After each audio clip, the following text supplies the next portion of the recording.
no further ado, let me talk a little bit about these fellows and get on with the program. You may not know it, but your city has 2 ninja cheerleaders, and they decided to step up and take this job because nobody else wanted it, wherein they could say Charlotte is this amazing, inclusive place. Charlotte has people of all ages who are artists and musicians. They have startups. They are committed and passionate about the work they've been doing all their career. They are people who are in the nonprofit sector who are doing amazing things in this city. I mean, we're so blessed. They decided to stand up and say Charlotte is creative. So help me welcome an unlikely pair, a fun pair, a crazy pair, Matt Olin and Tim Miner.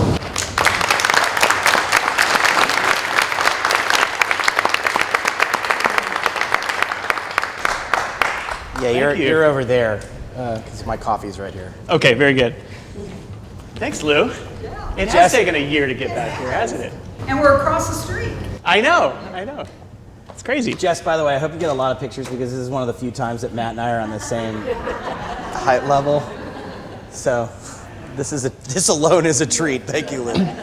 Well, can everybody hear us fine? All right, great. Cool. So I'm Matt Olin. And I'm Tim Miner. And we're the co-founders of Charlotte is Creative. Our mission is essentially that we create programs and initiatives that are designed to break the Charlotte mold and rebuild it with creativity into a city that draws people in, inspires them to, excites them and inspires them to invest their financial, social, and creative capital. Those are the 3 types of capital that we're sort of inspiring folks to trade in here in the city. So that's what we're building. But what we're going to spend the next 20, 25 minutes or so, no more than 30, because we're going to time each other. Yeah, right? but we are extremely long-winded, so we'll be timing each other. Okay, so just give you a 30-second warning. Everybody has jobs. You have 10 seconds before you're on the clock. Okay, so anyway, Lou asked us to come and speak about how we started a movement. And so we will start there. By deflating deflating that and saying we did not start a movement. There is no movement that was started by these 2 guys. But what we did do is we created a container for the immense creativity that we recognized was already here in Charlotte and that was growing here in Charlotte. And we gave it a hashtag. We gave it a hashtag, Charlotte is Creative, when we launched Creative Mornings almost 4 years ago, and we'll talk more about that in a few minutes. And that hashtag was really designed to be both actual and aspirational. We recognize that Charlotte truly is a supremely creative city, but also we recognized that the power of positive affirmations, that the more we said that to ourselves, the more that we changed that narrative that we have been telling ourselves as a city for so long, and the more we sort of reaffirmed that, the more true it would become. And so, I think that's sort of the heart of that hashtag, which at that point we never knew would become sort of the name of a 501c3. That was not even in our field of vision. Yeah, you'll probably learn as the morning goes on. Matt and I are very much a duo. I start where he stops and vice versa. So he's really is the should we say the nice one? and I'm a little bit more the blunt one. I agree with everything he said, but we've lived here long enough that we'd heard a lot of the established narratives, right? Saying Charlotte is a banking town in the 90s was a really exciting, powerful thing. I think over time, especially for newer residents, saying Charlotte's a banking town has become, there's an undercurrent to it, it's boring, it's vanilla, there's nothing that goes on here, it's all business all the time. So we've taken something that is a financial strength and a great employer, and we've, unfortunately, I think the conversation stops there. And it is something that we should be excited about, that we are a financial city, we are a powerhouse that fuels a lot of things. What does it fuel? It fuels an incredible creative undercurrent. One is what you do to make a living and to build for others, but what makes what enhances quality of life. And we felt like Charlotte wasn't giving itself enough credit, so we wanted to say first to Charlotteans, and then secondly to the world, we're a creative city. This is just the beginning. Yeah. So should we move on to the Speaking next? of the beginning. Right? Yeah, all right. You did really well. That's under 3 minutes. Thank you. No, it's a good start. All right. Don't worry, I'm going to take your time. All right. So, had a little backstory on the two of us. Matt and I have a creative partnership that goes back a long way. We met in line for a production of 10 Little Indians at Charlotte Catholic High School in 1990. And the relationship started as who could crack the other person up the most and who could make the other person forget their lines the fastest. And we had a really great group of people around us that encouraged that. You know, how do you be smart, get your work done fast and well, so then you could crack each other up or see who's the funniest or see who could write the best or whatever. We ended up, Matt is a year ahead of me in school, so he went to the University of North Carolina, Chapel Hill there we go. All right, I feel better now. A year ahead of me, and as most friendships go, we talked every once in a while when he came home, but I was in high school, he was in college. Huge university, I had to make a last minute decision to go there and go potluck into the university system, and they put me in the suite next to Matt's. So immediately we pick up where we left off. We directed a play together. We we were on the board of a theater together. We did all sorts of things to kind of push each other. We ended up both being English majors, so we were in a lot of classes together. And in the end, and what you see here is we decided we wanted to be humor columnists at the Daily Tar Heel. And our roommates will tell us, our roommate Kevin will tell us about arguments that we'd have at 2 o'clock in the morning about whether a comma was funnier here or a period was funnier here. Spoiler alert, I always won. Ellipses are funnier than both commas and periods. But at any rate, that was the beginning. We learned to work together to fill in each other's gaps. And while we were both very serious about grades and getting jobs and all that, we didn't want it to be all about that. So then we went on, we did our lives. Matt went on and had a very prosperous and 45 seconds. Is that all I got left? Yeah. Great career on Broadway. I was involved in marketing in Charlotte, and we both started families. Matt moved back to Charlotte about 5 years ago, and we kind of fell back into our routine, and we were talking about what bothers us about Charlotte. And exactly what I said was, we're not giving ourselves enough credit. I had done the dad thing for 10 years where I just went work, school, home, work, school, home, and didn't see all these incredible undercurrents and artists and theaters, things like playing for others that were popping up in Charlotte. I bought into the narrative. There's nothing to do here. There's no history. I just got a little glimpse of what was possible, and we decided we needed to do something about it. And so Matt invited me for a drink at Good Food on Montfort Drive, and now we move on to the next section. That was right on the buzzer. That was awesome. Okay, cool. Start the clock. All right. All right, so picking up where Tim left off, when I finished sort of that chapter of my Broadway producing career, I was, at the time, was producing tons of bigger budget Broadway musicals, some straight plays, off-Broadway stuff, regional theater. I was producing stuff in hotel rooms, really wherever I could mount a show. I was doing that. But I'm smooth as always. And I had a show that was running on Broadway called The Other Place that starred Laurie Metcalf. It was a show that I had conceived of that was based on a nurse that I met here in Charlotte who had been diagnosed with early onset Alzheimer's disease, a very courageous woman, and it inspired this play that went on to be nominated for a Tony Award.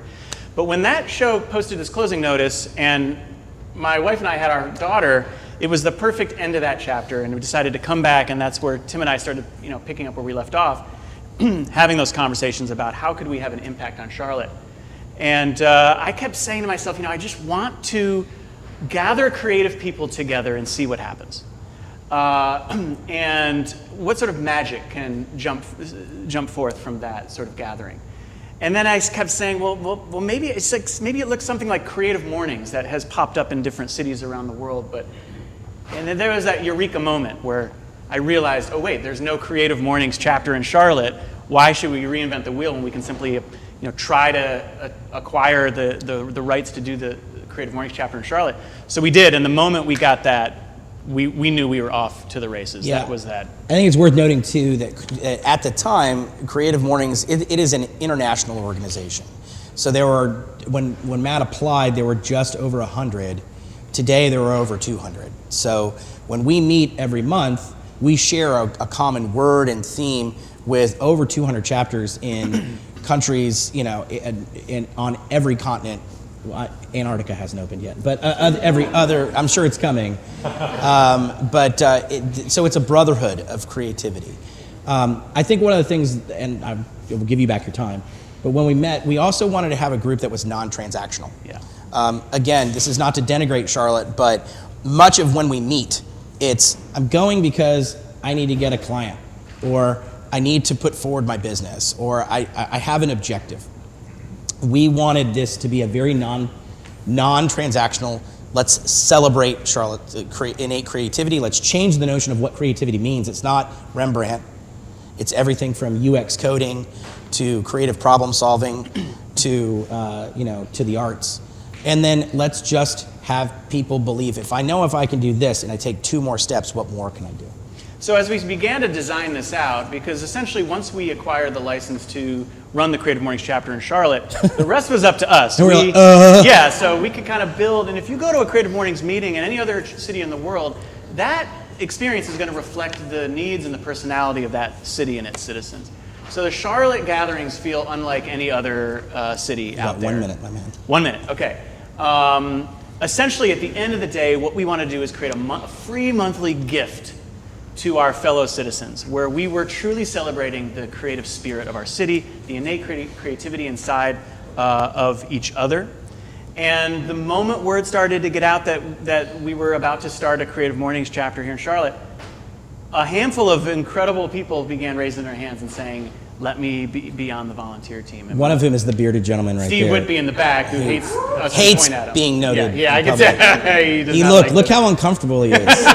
Everyone look at Steve. Maybe take a picture of it. Jess, I would love some video of this. That'd be great. But I mean, the core team that came that very first day, I think there were about 10 people. 2 have moved away, did incredible jobs. The other 8 are still actively involved in our chapter. That was 4.5 years ago, which is remarkable. You can't do what we do without great volunteers. Yep. The last thing I'd say about that too is that when we met at Good Food to have a drink and figure out what we were going to do with this gift we've been given, we said the one word we wanted every Creative Mornings gathering to evoke was joy. Just excitement, just happiness at being in Charlotte. Yeah. And that's kind of naive in the adult world, right? That's kind of pointless. You can't quantify that. It doesn't fit in a spreadsheet. But we felt like Charlotte needed it, and we were like, I don't know, is anybody going to show up to this event? Right. So our goal was to create an event that if we were the only people that showed up, at least we would have a good time. We were bound and determined to have a good time. And I think that philosophy actually did work out for us. I mean, I think it's something that we can all sort of think about when we're creating something, putting it out in the world. Create it for you, and sometimes that'll be contagious, and people will pick up on that joy. And the punchline is we thought maybe we'd have 40 people show up for our first meeting, and we had 125 people. And then we're like, okay, where do we go from here? Yep. That's you. That is me. Okay. So the beautiful thing about Creative Mornings, and I would invite you to Google later, the Creative Mornings Manifesto. I don't love the word manifesto because it sounds a little Unabomber-ish, but it is a little bit better than mission statement for an organization like this. But it starts with the line, everyone is creative, and it ends with the line, everyone is welcome. So when we started Creative Mornings, we began with everyone is creative. Let's recast the notion of what creativity means. It doesn't have to mean ballet shoes and paintbrushes, right? You have to to do your job well, you have to bring some measure of creativity in everything you do. And then when you clock out at the end of the day, still dive in. Leave something in the tank to fill your soul, right? So we got going, we had great meetings, and then we got the dreaded question from people that were coming. What do we do now? You got me all hopped up and excited about creativity. What do we do? And we were like, next month. See you in a month. Well, it's worth stating that we both had full-time jobs. I was a full-time copywriter. Tim was a director of marketing for Brick's Wood Fired Pizza. We both have families. We both have families. So Creative Mornings was our side hustle. It was just a passion project on the side, which then, gave birth to other side hustles. Well, so we're going along. Things are going great. We had some fantastic meetings, and then the world in Charlotte started to shift a little bit. We were able to win a Night Cities Challenge grant because Susan Patterson dared us to put in an application online, and we won for a project called Queen City Quiz Show, which is exactly what it sounds like, a live quiz show about Charlotte history and current events. We'll get into that a little bit later. And we were moving along, and things were going great. And then some stuff in Charlotte happened, like the Keith Lamont Scott shooting and the protests.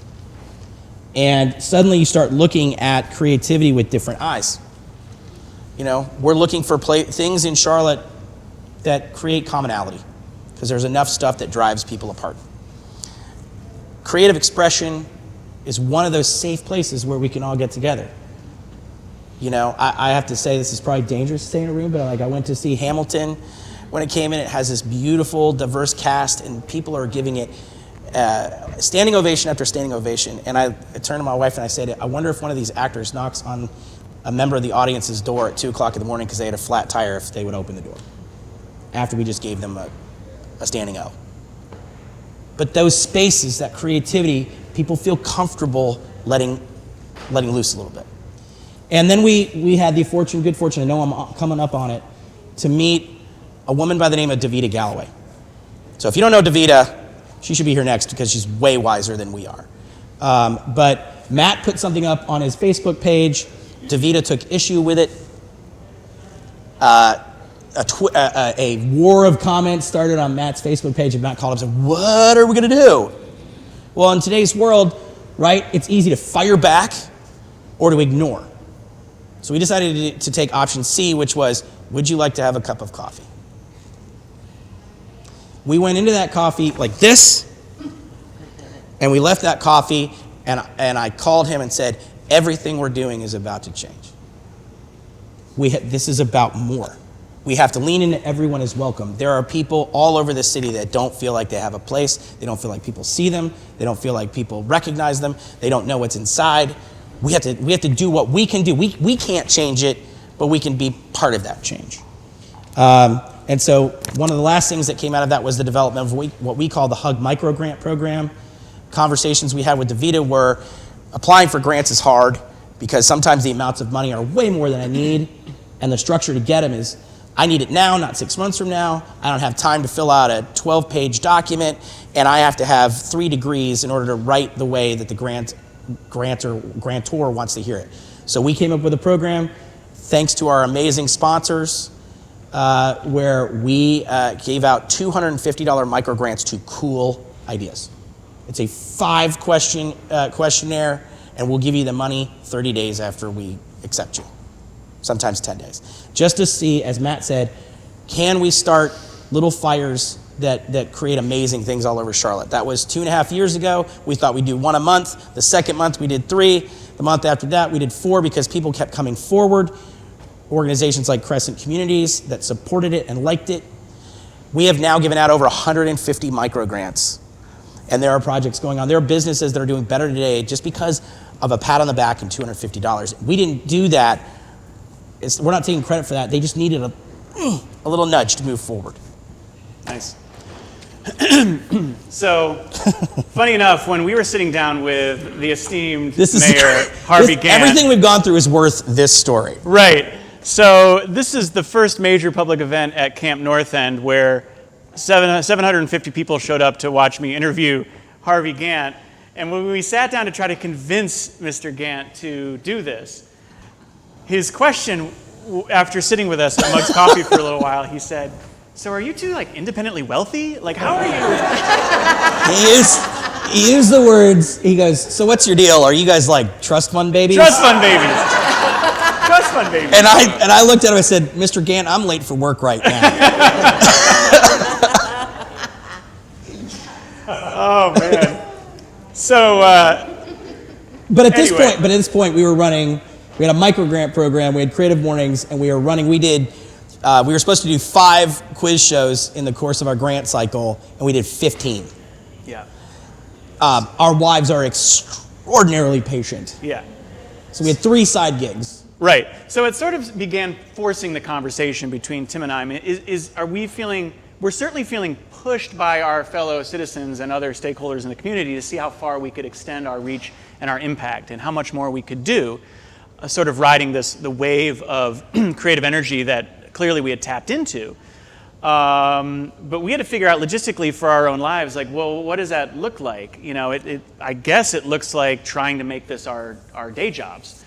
And lo and behold, Josh Jacobson over at Next Stage was launching this program called Cultivate, which is essentially sort of a nonprofit incubator accelerator program.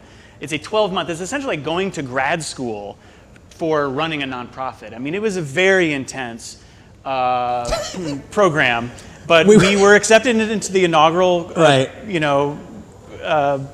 Cultivate program, and we began building a 501c3 to house all of these side hustles and initiatives. We were the outlier in a team of four people in our cohort because we had supply and we had demand but no supply.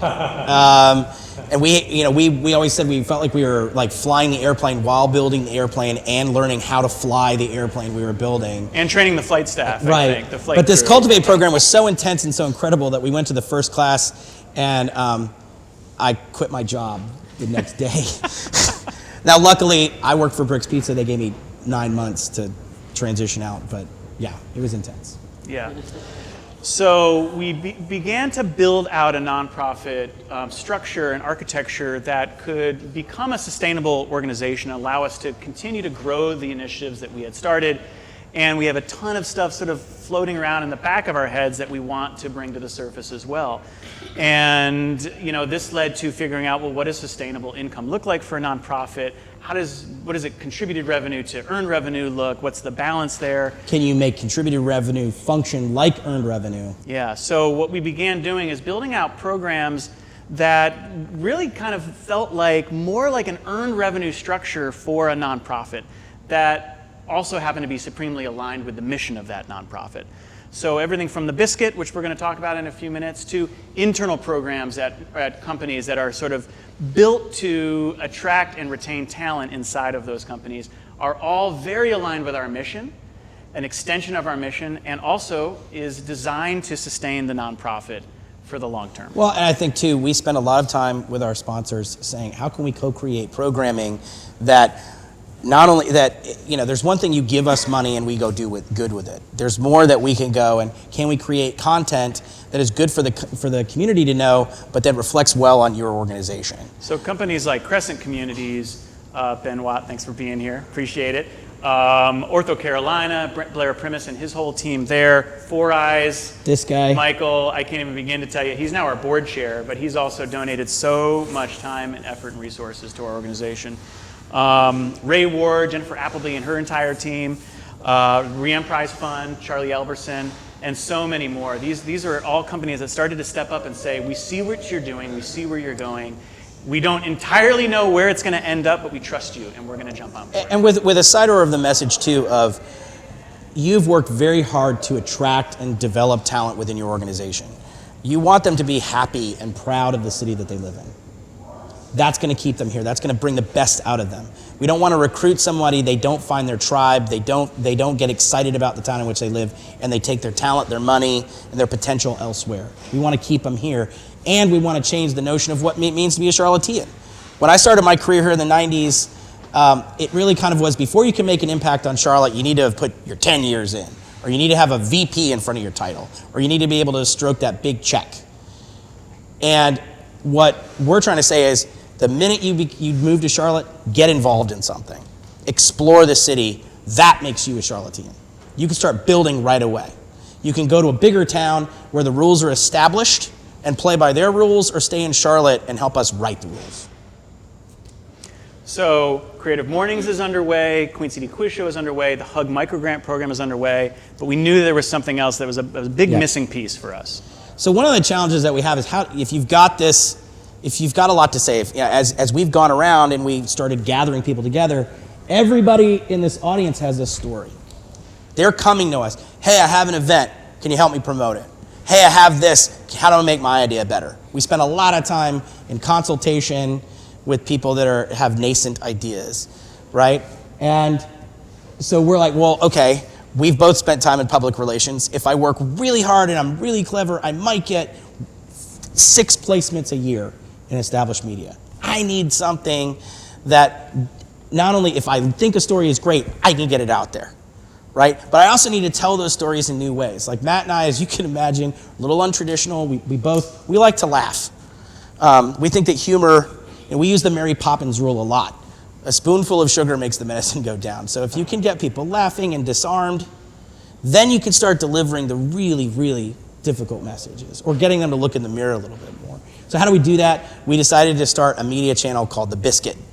Why The Biscuit?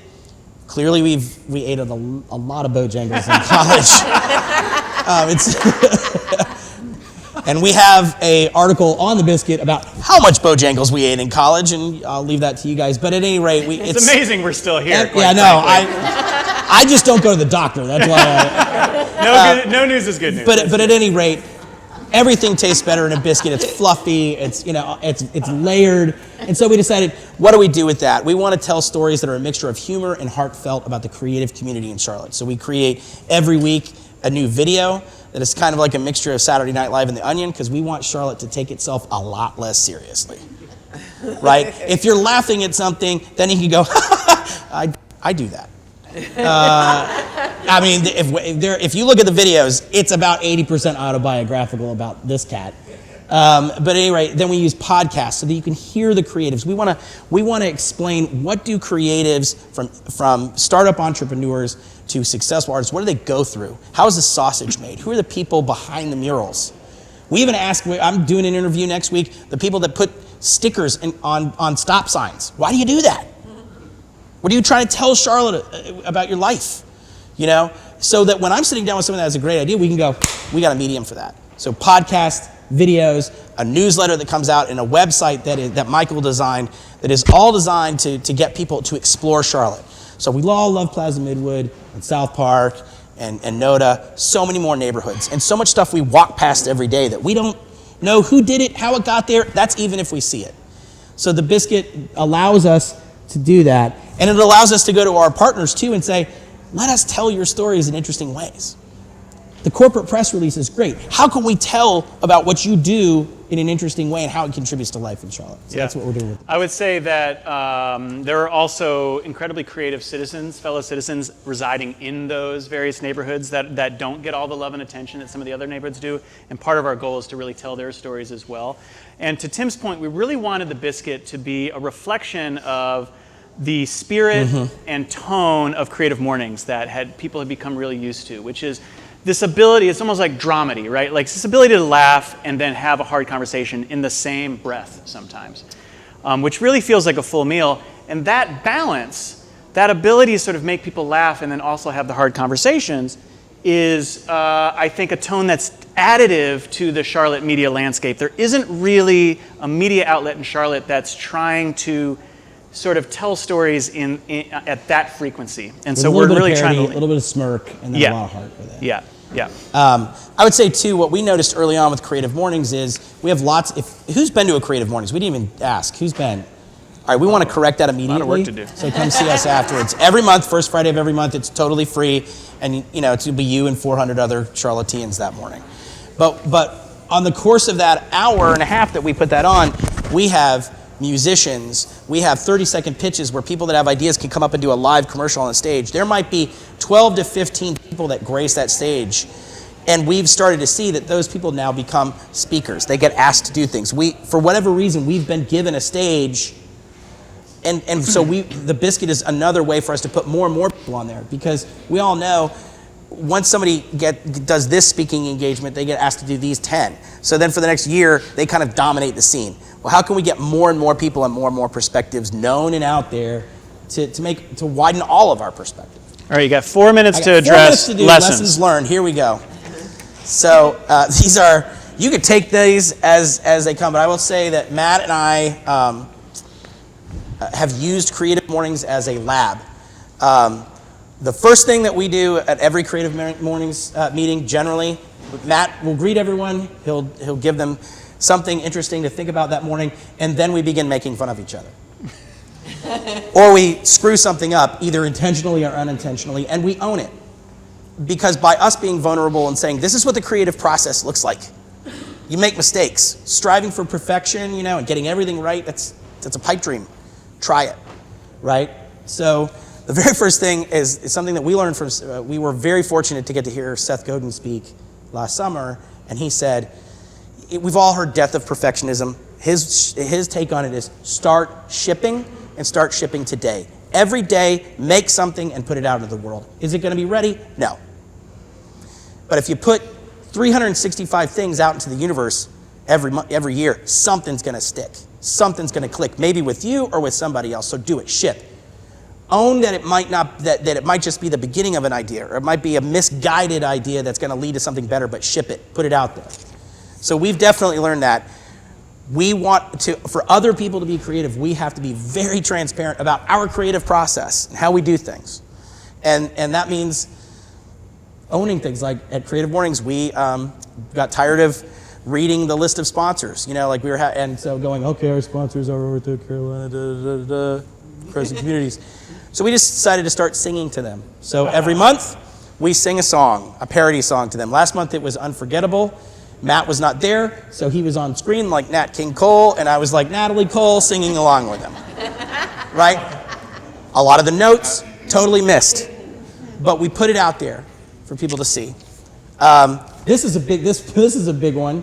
I'll get to that. I'm gonna hold that. Make sure I come back to that. All right. We also learned, make as many mistakes as you can as quickly as possible. You got a lot of bad ideas, get them out the door now. Okay? Share yourself unapologetically. So this is who we are. This is not artifice. I know Lou's probably has a checklist of things that we could do better, but no, I'm just messing with you, Lou. We learned from Lou, actually, to just do this. Be us. Be us. Some people, it's going to put them off, but the people that want to have an authentic relationship will hear it, they'll come to you, right? Make friends. Being up at the top of the stage, it's easy to buy your own press. You're just somebody behind a microphone. Make a lot of friends. The people in the audience are all people that have incredible stories. Get to know them. Help them out. Now, make friends. You make friends by listening to them. Actually listening. How many meetings do we go to that, you get to the end and you're like, either you dominated the conversation or they dominated the conversation. But not a lot of communication happened. So, next lesson is shut up. Which is, I'm going to spend the rest of my life learning that lesson. The lesson after that is shut up and listen better to your friends. And the lesson after that is no, really, shut up and listen. You're going to have to remind yourself every day, I have to be fully engaged with this person to create a connection and to hear what they're trying to tell me. And that's going to spark something inside of me. This is really hard for us. Just because it looks like a problem to you doesn't mean it's a problem. So we have a lot of people that just want to share their story with us about the nonprofit they started or the creative endeavor, and we immediately want to start going, oh, what if you do this? Do you know this? Do you have an Instagram page? Are you pushing new posts? Are you doing this? Stop. Just listen to them. Sometimes they just want to tell you. They want to get it out. Celebrate the successes of others. Very important. Since we've started this, we've seen a lot of other similar arts organizations pop up. Easy to look at them as competitors. Stop. That's great. That's great. I now hear it. Share the limelight. It's a big stage. Invite. Number one thing. People always forget this. Invite people along. There's so many folks that I see that say, I had a meeting. I wanted it to be diverse. I wanted to have a lot of different opinions. Nobody showed up. Who did you invite? Who did you actually say, go out of your way to say, hey, and then after the meeting, did you stop and say who wasn't in the room? I got to invite them to be in the room the next time. Stop looking for easy solutions, and then I go back to Mary Poppins. She's right. I learned that lesson in first grade. A spoonful of sugar makes the medicine go down. We're so serious all the time in Charlotte. There are serious issues, but we can have a little levity. We can laugh at ourselves. That disarming is important. And we'll tell this story another time. Suffice it to say, I thought it would be a good idea to play the Traveling Wilburys at Johnson C. Smith University. It's not that good of an idea. But we had, no, go back. I got to say it. I know, don't worry. This guy, Greg Cox, we've spent a lot of time getting to know Greg. He's an artist in town. He's a HUG grant recipient. And we put him on the stage because we think he's funny, but we really should have known that we put him on there because he can talk to us about things that we should have thought about. And so, yeah, we put 5 white guy songs into a song challenge at Johnson C. Smith University, and he called us on it. And we could have crawled and we could have gone, oh, and felt terrible. Everybody starts laughing, except for Steve, who came out from behind the stage and said, I didn't pick this music. Guy hasn't said a word on a microphone in Creative Mornings in 46 consecutive meetings. But at any rate, we laughed about it, and that became the breakthrough moment of that day. Because we had created a play. In Charlotte, everyone's so uptight about this, we got to laugh about it for 5 seconds. That we can be off on something as silly as music choice. Best thing, though, Matt picked a Boyz II Men song, and that brought the damn house down. So. It was vindicated. Yeah. Anyway, in conclusion, we're just looking to grow the container more and more and more. We are also finding that pretty much everything we're doing has this sort of underpinnings or undercurrent of talent attraction and retention for Charlotte. And really what that is citizen attraction and retention in Charlotte. If you look at, you can look at all the metrics out there. Some of them are worth celebrating, other of them not so much. In 2016, 25,000 millennials moved to Charlotte, and that's great. Let's celebrate that. But in that same year, 21,000 left Charlotte. So what do we need to do to continue to grow Charlotte as a vibrant, exciting, connected, empowering city that makes them say, you know what, I'm not going anywhere. I'm actually going to stay here. This is where I want to invest my financial, social, and creative capital. And we think that fun and creativity and connection and empowerment is the way to do that. But we also know that long term, some of the things we're doing today are to build connections, to be able to call a city councilman that 3 years ago we couldn't, and have a conversation that we can now by doing this, because long term this is going to mean investment and advocacy. If the conditions look right for life, why aren't certain things thriving here? Why are people leaving? Why are people not finding their tribes? Then we have to change those things. And then also to assume that prosperity is following for everybody is really wrong. Looking at the crescent and the wedge, we know there's a lot of people that are not getting what they need. They're not getting the support. So things are going to have to change. Everything from, we've also, there's affordable housing. What about affordable office space? If you're trying to start a business in Charlotte and your starting rent is $1,600 a month for 400 square feet, a lot of people can swing that, a lot of people can't. So we have to figure out how do we create conditions that work for everybody. So you're going to see Creative Mornings sort of chugging along, hopefully growing as well. You're going to see The Biscuit growing and extending our reach, and we're having really interesting conversations with more traditional media outlets as well to help extend. Things we're doing. So we have a new initiative called, we were calling it the Newcomer Event, now we're calling it 980 Fest, because if you're new to Charlotte, you're getting a 980 number. Let's own it. We're taking over 980. 704 is dead. And look, we love Scott, we love 704 Shop. We're going counterculture on this. We're unveiling a line of merch that's all about 980. So a celebration of, welcome to Charlotte, and here's how you get involved, and here's how you sort of lift the veil on all the creative energy that you're stepping into. And hopefully this will inspire you to unleash your own creativity, both for your own good and the good of your new home. Because the quicker we can sort of fortify the sense of home in our new citizens, the quicker they're going to dive in and join us in the fight. And I think the good news, on a hopeful note, we work with a lot of people that are new to Charlotte. They come to Creative Mornings, that's been great. And we both see a seismic shift in how people approach moving here. The people that move here are excited.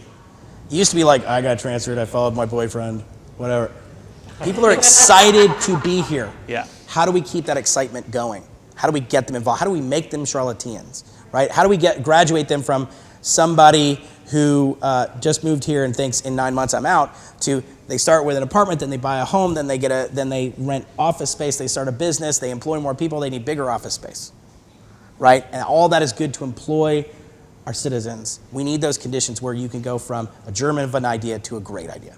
And each month at Creative Mornings, more and more people are coming up and saying, I just moved to Charlotte, and I heard that if I needed to get plugged in and start to realize the city that is now my home, that I needed to come to Creative Mornings. And when I hear that, that makes my month, because it tells us that we're onto something. So that's going to be one of our big focuses is newcomers. Yeah. Do we want to end with... let's undermine everything we just said? Okay. Yep, let's go. So we're going to show a quick, the most recent cold open video that we just released. This is every week we have a video that goes out in the Biscuit. We're going to walk away and we're closer to the exit. Hello there. I'm Abigail Tryon, the owner of a new business in Charlotte called In a Jiff. We are a video studio that helps Charlotteans create a cultivated collection of personalized GIFs they can use to quickly show the world how they're feeling on social media. Our thought is, why use Leonardo DiCaprio toasting when you get that new job? Or James Vanderbeek crying because you're sad because you just capped off an epic Netflix binge? So impersonal. And there are potential copyright issues. But anyway, at In a Jiff, we film you reacting your way to everything that might happen to you in a day. Come on and see how we do it. Okay, give me, I just started a podcast. Go. Yes, womp womp indeed. Give me, my kid just made the travel fencing team. Yep, there we go. That's it, your kid made it. I've never been this far from my neighborhood before. Perfect. Okay, give me, I found an abandoned building I can renovate. Okay, I'm waiting for my $12 matcha. I just got my tax reassessment. Yes, you did. Okay, give me, I'm living my best life. Yeah, I felt the feeling in that. Okay, give me, wait, is that a mural? They're opening another Legion Brewing. Yeah. All right, now look, give me, what is fintech? All right, go. Yeah, there it is. What is it? Okay, give me, why the hell is that road closed? All right, now, last one, very important. Give me, Cam Newton got sacked again. Go. What? No. Sacked again. Now. Yeah, again. Our motto is, no one can express your feelings in 2 seconds or less unless that someone is you. You don't need sad Michael Jordan or President Obama's mic drop anymore. You just need you in a jiff.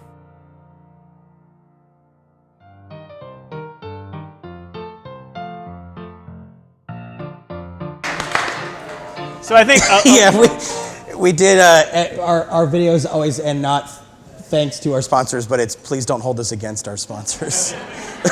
I think what folks are really enjoying is this sense of they're in on it's like an inside joke for Charlotteans. We released a sort of a fake investigative report called Broken Crowns that exposed a gentleman who was living in Ballantyne but was telling everyone and pretending he lived in Noda. And he's in shadow, and we should send the link out to you. Yeah, we could do. We got Vi Lyles to do a video where to combat traffic and budget shortfalls, the ASC and the CDOT combined to create intergalactic wormholes between pieces of public art. So you could like jump into one and say like Uptown, and like you show up at the Disco Chicken. Yeah, you gotta see it. I mean, it was fun to get her in on that, and it's just a different way of talking about things. Yeah, and you'll see us playing around with the forthcoming RNC, of course. I mean, that's great material. So we did a couple of videos. One was for an anxiety drug. It was a pharmaceutical commercial, an anxiety drug for folks who are nervous about the RNC coming, and it's called RNC Lexa. And we also did RNC Alice for Republicans who are having trouble getting excited about the RNC. So, anyway, do we have time for a few? If you haven't subscribed to the Biscuit, do subscribe. Biscuit CLT. We release a new video every month, and then that is designed to lure you in and begin sort of. Then you can start exploring the Biscuit and seeing all these stories that we're trying to expose about our creative city. People didn't walk out. That's a good sign. Yes. Most of your audiences seem to be women, not just that last picture. But is that this happenstance on these videos? Gosh, I wish that was the case back in college, but yeah. I think we do have, I would say the audience is like a 65-35 split. One thing that we have to own with Creative Mornings, and we didn't get into this, but it's why we had to expand our programming, is 8 o'clock to 10 o'clock on a Friday morning is a very privileged time. You're either unemployed, overemployed, or you don't care about getting fired. So we've tried to do a lot of programming. But I will say, no, it's a pretty diverse audience in terms of age. We have people from their 20s all the way to people in their 70s and 80s.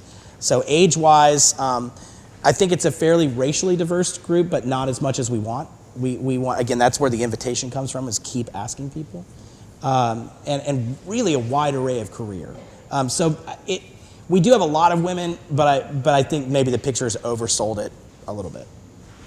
It's clearly not because of our animal magnetism. With our social media, with our digital content, it's about a 65-35 split too, but depending on the content, obviously. Yeah. So, any other questions? What was the most surprising source of support that you guys have gotten? One of those that you just wouldn't have seen coming? Honestly, for me, if I was to answer that question right off the bat, I would say Providence Day School showed up and really surprised us. First of all, you don't imagine a private school becoming a sponsor of a community event necessarily like this, even though they're very involved in the community. But they showed up and we began learning about how much they are supporting the community, the diverse array of programming that they have inside the school. And also they became some of the most just collaborative partners. It was really cool, and that's what we want. And that's why we love working with Crescent and with Michael and with Ortho, is that these are teams of people that, yeah, they're sponsors, but we sit down every month and we literally think about, like, what are ways that we can work together, co-create.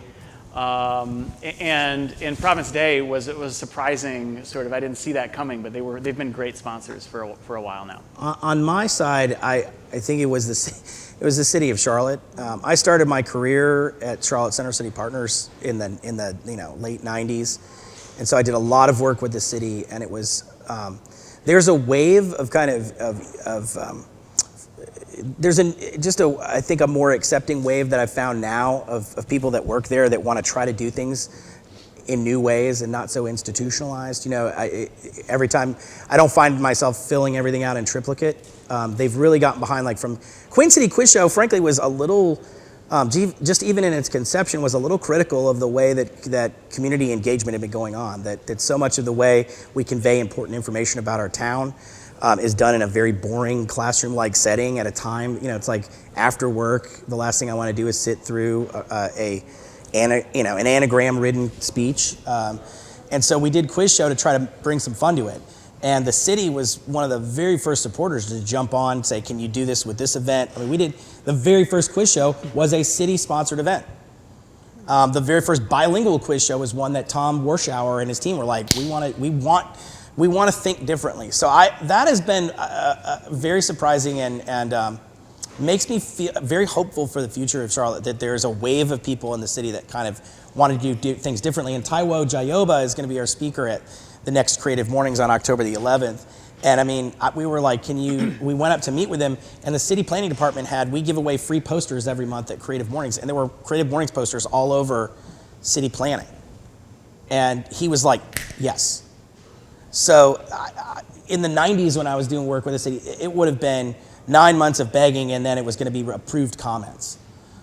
So I'm hopeful about that. Not to say it's still not hard to work with municipal bodies, but the people, I think there's a different kind of spirit inside that organization. Anybody else have a question? It occurred to me that you may not, if you haven't been to Creative Mornings, understand the sensation, but let me just share with you, 2 or 3 years ago, my teammate Susie took me over. I think you guys were at the warehouse on Warehouse to Bridget, yeah. And I walked in, and here's what you get. Live music, first of all, a buzz of energy that is happy. People are smiling and hugging. There is amazing food laid out. There is live music, a trail of wonderful talent getting on stage that includes young people, artists who are just new into their art, an incredible speaker.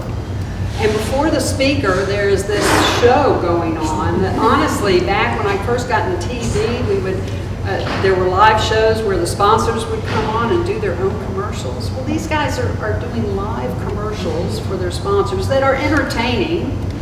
And it is a spirit of, I felt such pride. I just stopped and thought, I'm so proud of Charlotte.